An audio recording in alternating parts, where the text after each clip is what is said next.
So once we have the chart, this is where we can get all the juicy information.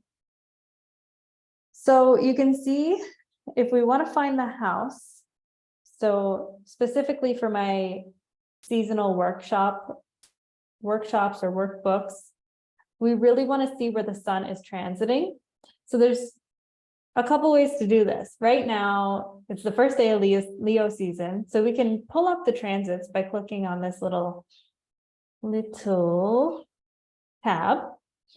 And then we can see now there's a bunch of green planets on the outside. Those are the planets in the sky today. Today is July 23rd, 2023. And this is where the planets are, July 23rd, 2023. So if we look for the sun, this is the sun, and we have a handy dandy little key over here that will tell us this glyph is the sun. So when we look for the little circle with the other little circle inside, this is the sun. This is also the sun, but these black planets are my personal planets. So this is where the planets were on the day that I was born, the day and the time. This is exactly what the sky looked like. So for Leo season, we want to know which house is the sun transiting. So we can do this two ways. We know Leo season. This is the Leo glyph. So if we know the Leo glyph, we can see, okay, Leo is this area right here. So I can see if I go inside the middle circle, I'll see these numbers 1, 2, 3, 4, 5, 6, 7, 8, 9, 10, 11, 12. There are 12 houses in a chart. So if I look for the Leo glyph, I can see Leo takes up my second house. And then about halfway through, it moves to the third house. So Leo season for me will be all about second house and third house themes. And you can find out what that means by looking at the chart that I've created. And that will be in the workbook. Another way to do this, if you don't want to look for the Leo glyph, so that would be if we were looking at it mostly without transits and we don't know where the planets are, we can't see them. We can just think in our mind, okay, Leo is here. So Leo season will be this area.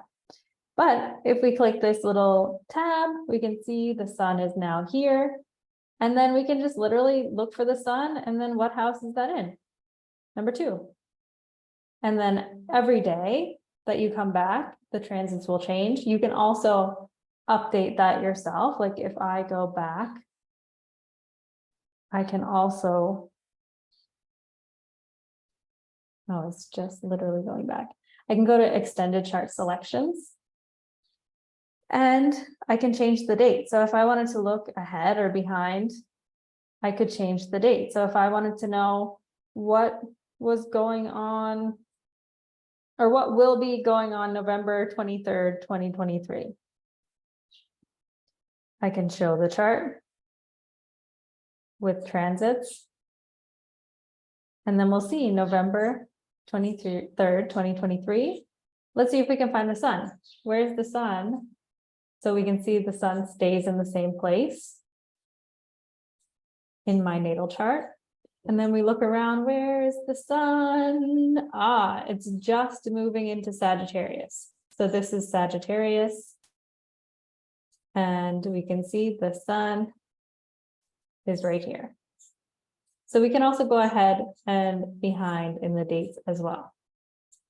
So that's really helpful. And there's so many different options. This is where you would go to find those different options for your charts. The most important is the natal chart wheel. You can also come in here for natal chart and transit. So that will bring you to the same chart that we just saw. So there's a few ways on this website to go around in the same way. So you'll get what's comfortable for you, which buttons you're going to click, but there's a lot of ways to get to the same place. So I hope that's helpful. I hope that helps you find the planets and the houses in your chart as you get started on this journey. And if you have any questions, always feel free to reach out. All right. Thanks, everyone. Bye.